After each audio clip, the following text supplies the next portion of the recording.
Hi there, and a very warm welcome to Season 4, Episode 19 of People Soup.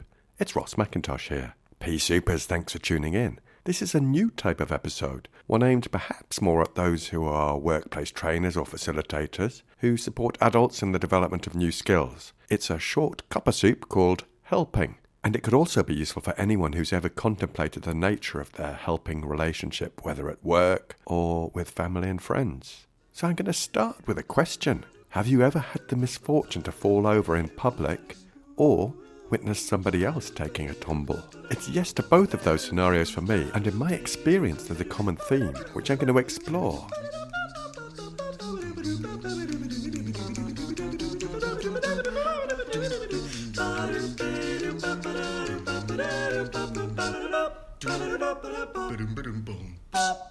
People Soup is an award-winning podcast where we share evidence-based behavioural science in a way that's practical, accessible and fun to nourish your mind to flourish at work.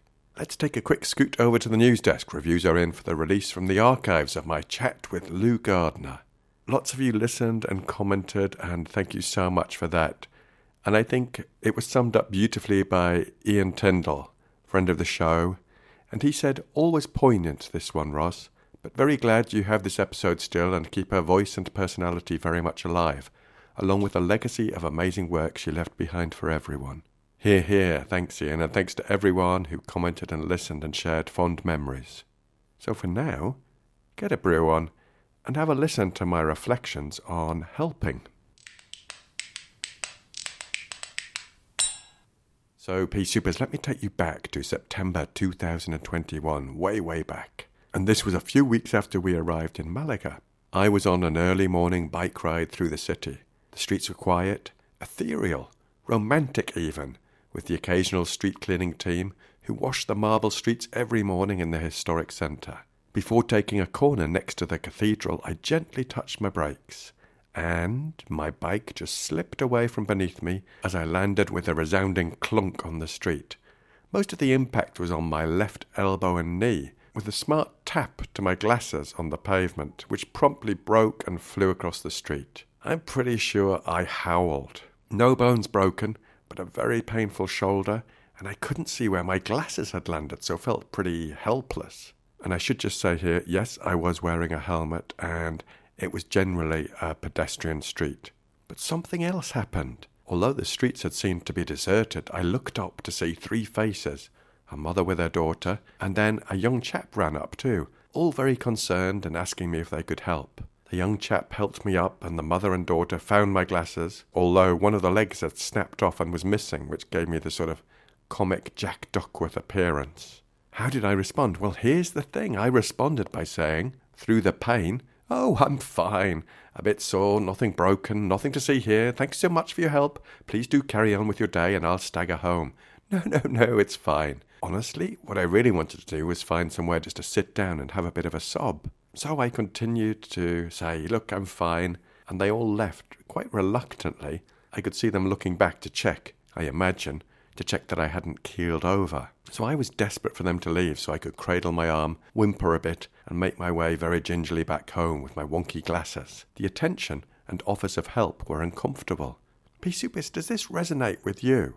When people take a tumble, they're normally quite insistent that everything's okay, nothing to see here, please move along. And this speaks to an important facet of the stance of the workplace facilitator. Whether you're training new skills for a group, supporting a team to explore an organisational issue, or coaching someone one-to-one, you're in the role of the helper. And here, I'll introduce the brilliant work of Edgar Schein, a former professor at the MIT Sloan School of Management. He wrote a book called Helping: How to Offer, Give and Receive Help, which is one of my most well-thumbed books. I find his work quite inspirational. Schein presents helping situations as intrinsically unbalanced.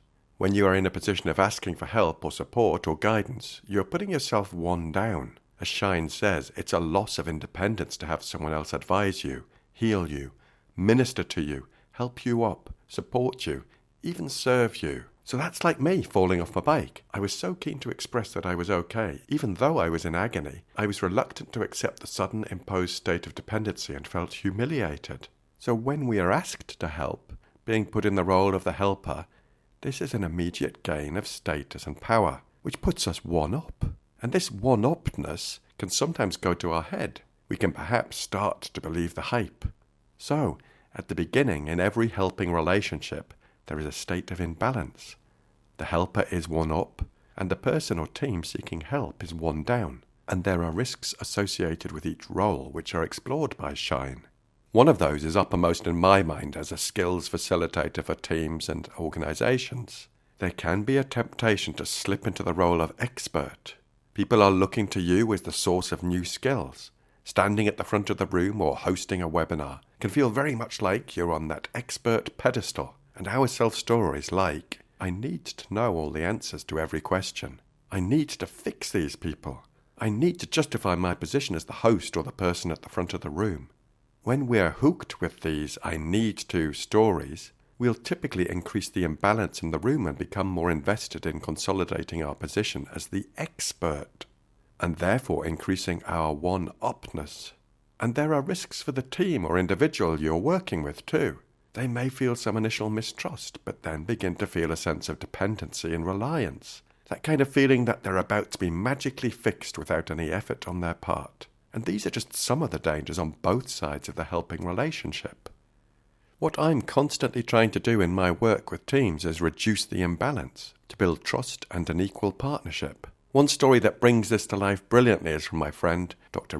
Bennett from Think Psychology in Birmingham. A few years ago on social media, he posted a story that had an enormous impact on me. In preparing for this episode, I wrote to Rich, who kindly recounted the details of that post. And I'll quote now from Rich. He said, I was doing some training in Hereford in the middle of nowhere. I had asked them if I needed to bring technology with me, such as a projector and stuff. They assured me that I didn't need it, but when I got there was nothing. They had also not printed out the handouts that I'd sent them in advance. I had nothing but my laptop and my experience as a trainer with me. I decided just to completely freestyle despite the fact I was bricking it. It was a valuable lesson as the feedback was really great, with lots of people saying how refreshing it was not to have yet another day of PowerPoint. I realized that up to that point I'd been very reliant on slides, and indeed I'd put a lot of effort into making them look amazing so that nobody was looking at me. I've since tried to reduce my reliance on slides and other things, and have done many no-slides trainings since,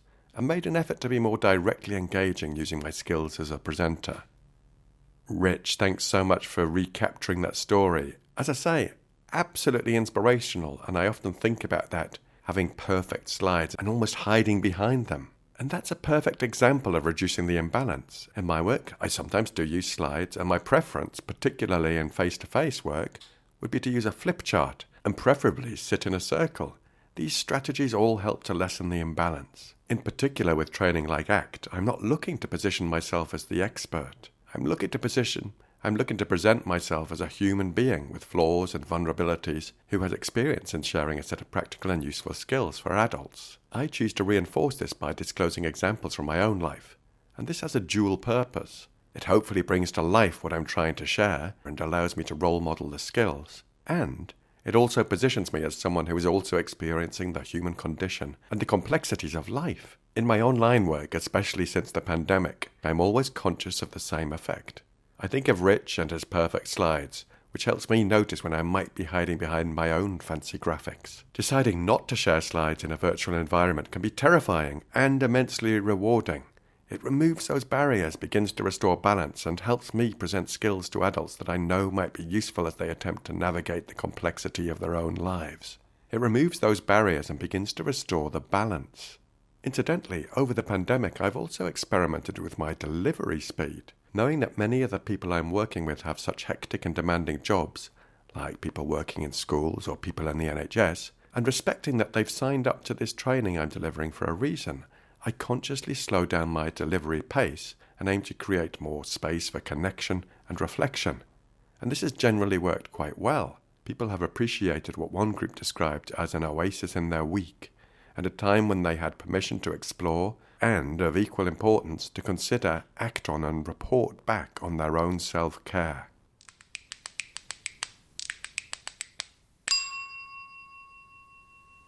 That's it, folks. That's my brief take on helping, inspired by Edgar Schein, Rich Bennett, and taking a tumble. So folks, particularly those who facilitate and train, I'd love to get your feedback. Does this resonate with you and your experience? What approaches do you find that help reduce that imbalance? And would you like to see more episodes like this? If you like this episode of the podcast, could I invite you to share it with one other person?